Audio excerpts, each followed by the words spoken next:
මේ ඔයාලා හිතලා බලන්න අද සමාජයේ මේ වෙන දේවල්. මේක මේ ළමයි දාලා යන අම්මලා තාත්තලා තමයි මේවට සම්පූර්ණ වග කියන්න ඕනේ. මොකද මේ විදිහට ළමයි දාලා ගියාම ළමයි අනාථයිනේ. ළමයින්ට අම්මගේ තාත්තගේ ආදරය යන්නේ.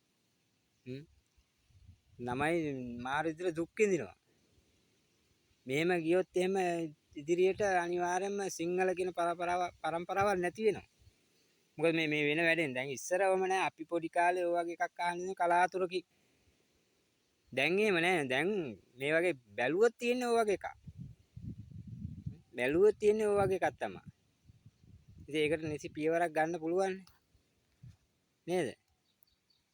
ඒ කියන්නේ ඕගොල්ලන්ටත් පුළුවන් හැකි පුළුවන් විදියට මේ වගේ ළමයින්ට අසාධාරණයක් වෙනගෙන දාලා TikTok එකක් මේවක හදන්න. එතකොට මේවා මේ කවදා හරි මං හිතනවා මේකට නීතිමය පියවරකුත් එයි කියලා මං හිතලා මේව හැමෝම දාන්න ගත්තාම තව ඉන්න මේ අක්කලා හොයන මල්ලා සෙට් එකක් ඉන්නවනේ. අන්න ඒ සෙට් එක තමයි ඔය මේවා කරන්නේ. ඒගොල්ලන් අක්කලා හොයාගත්තට කමක් නැහැ. බැඳලා නැති ළමයි නැති එහෙම අක්කලා හොයාගත්තට කමක් නැහැ. මේ ළමයිනුත් ඉන්න අක්කලා හොයාගෙන ඕගොල්ලන්ගේ ජීවිතත් කාලකටන කරලා ඕගොල්ලන්ගේ අම්මටත් නිකන් එක එක දොස් කියන විදිහට වැඩ කරලා ඔයාලා අම්මලාට ඉතින් මිනිස්සු බනිනවා නැති නේද? ඒ වගේ හිතන් නැති වෙන්න ඕගොල්ලන් මග බලා ගන්නවා. ඒකෙන් නම් මේකට නීතියක් ගත්තොත් මං හිතනවා අපේ සිංහල පරම්පරාව ඉදිරියට බේර ගන්න පුළුවන් කියලා. මේ විදිහට ඇත්තටම අනාථ වෙලා නන්නත්තර වුණත් ළමයි දාලා කියලා පාරවල් ගන්න. අනිවාර්යෙන් දැන් ඔය පොඩි ළමයි කිරිසප්පියෝ හිටන් ඔය පාරවල් ගන්න දාලා යනවා. ඉතින් එහෙම එකේ දැන්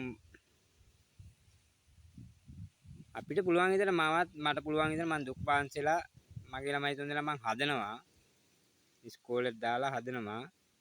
ඉතින් ඉස්කෝලෙන් දවසක් හරි පරක් වෙන යන්න බැරි වෙනවා කියන්නේ ළමයාට කොච්චර මේකද? දැන් මගේ ළමයි දෙන්න මාස 2ක් හිටු ඉස්කෝලේ යන්නේ නැතුව. දැන් මේ අඟහරුවාද දානවා ඉස්කෝලේට මම කියන්නේ මේකට අනිවාර්යයෙන්ම නීතියක් හදා ගන්න ඕනේ. නීතියක් හැදුවා නම් මේ ජනාධිපතිතුමාට මේක ඔය හැමෝම දානකොට අනිවාර්යයෙන්ම මේක බැලෙනවා අනිවාර්යයෙන්ම.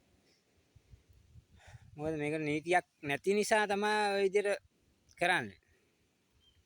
මේ කසාදයක් බැඳලා ඉන්නවා නම් ඒ කසාදේ ඩිවෝස් වෙලා නම් කමක් නැහැ. නෑනේ. ඩිවෝස් වෙලත් නැහැ මොනවත් නැහැ. ළමයි දැම්ම ගියා. ඔය වැඩිම ඉන්නේ රට යන කට්ටිය තමයි. ඉතින් මම මගේ නෝනා නම් රට යවලා මොනවත් නෙමෙයි. එයාට ගෙදර ඉඳලා කාලා බීලා ඉන්න බැරි ප්‍රශ්නේ තිබිලා තියෙන්නේ. එයාට රට යන්න දුන්නේ නැහැ. මම රට ගියේ යව්වෙත් නැහැ. මොකද රට යන්න ඕනේ නැහැ. අපි ඒ විදිහට ජීවත් වුණා. නමුත් අද අන්තිමට ඔක්කොම නැති කරලා දාලා පාරට බස්සලා තමයි එයා ගියේ. නමුත් මම නම් කියන්නේ මේවට අනිවාර්යයෙන්ම නීතියක් ගේන්න ඕනේ. නීතියක් ගෙනාවේ නැත්නම් අනිවාර්යයෙන්ම මොනවා වෙයිද දන්නේ නැහැ. මගේ ළමයි තුන්දෙනා මම කොහොමත් හදනවා මට දුවෙක් ඉන්නවා. මගේ ළමයි මේ දුව අනිවාර්යයෙන් හැමදාම අඬනවා අම්මා ඕනේ කිය. ළමයාට මොකක් හරි වුණ දවසට ඉතින් මමත් සද්ද නැතු ඉන්නේ නැහැ. ළමයි තුන්දෙනාගෙන් එක්කෙනෙකුට හරි මොකක් හරි වුණොත් එහෙම ළමයි චූටි ළමයා තමයි අඬලා දැන් ඇඟක් ඇත්තෙම නැහැ. කන්නේත් නැහැ බොන්නෙත් නැහැ වැඩිය. මං කවන එක විතරයි කන්නේ. ඉතින් මේ එයා ඉල්ලන්නේ අම්මව. ආදරෙන් හිටියනේ අම්මා ඒකයි උනේ. අම්මා ආදරෙන් ඉඳලා ඔක්කොම කරලා දාලා ගියා. ඉතින් එයා ඉල්ලන්නේ අම්මව. ඉතින් අම්මා මට දෙන්න විදියක් නැහනේ. මං කොහෙන් කියලා ඉන්න තැනක්වත් අද වෙනතුරු කෝල් එකක්වත් දුන්නේ නැහැ. මම කියන්නේ නම් මේවට නීතිමය පියවරක් ගත්තේ නැත්නම් රටේ පොඩි ළමයි කිරිසප්පියෝ පව් දරුවෝ දුක් විඳිනවා දරුවා. දරුවෝ දුක් විඳින්න නැති වෙන්න මොකක් හරි කරගන්න වෙනවා කියලා තමයි මම කියන්නේ. ඕගොල්ලන් හැමෝම එකතු වෙලා මේකට මොකක් හරි මේ දාන්න. ළමයි ගැන සම්බන්ධ දාන්න. ළමයි මෙහෙම දාලා යන එකට මේකට මොකක් හරි මේව නීතියක් ගෙනාවත් හොඳයි කියලා ඕගොල්ලන් දාන්න.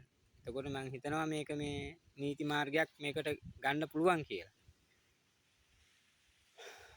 මම නම් හිතන්නේ මේ විදිය තමයි. ඉතින් වෙන ක්‍රමයක් නෑ මේකට කරන්න. ඔයාලා හිතලා බලන්න. බලලා මේකට ඉතින් කමෙන්ට් එකක් දාන්න එහෙමයි. නැත්තම් ඔයාලා කැමති විදිය ඔයාලට මම නම් කියන්නේ මේක ඉස්සරහට ළමයි අපේ ළමයි පුංචි ළමයි කිරිසප්පියෝ බේරගන්න හොඳම අවස්ථාව තමයි මේක.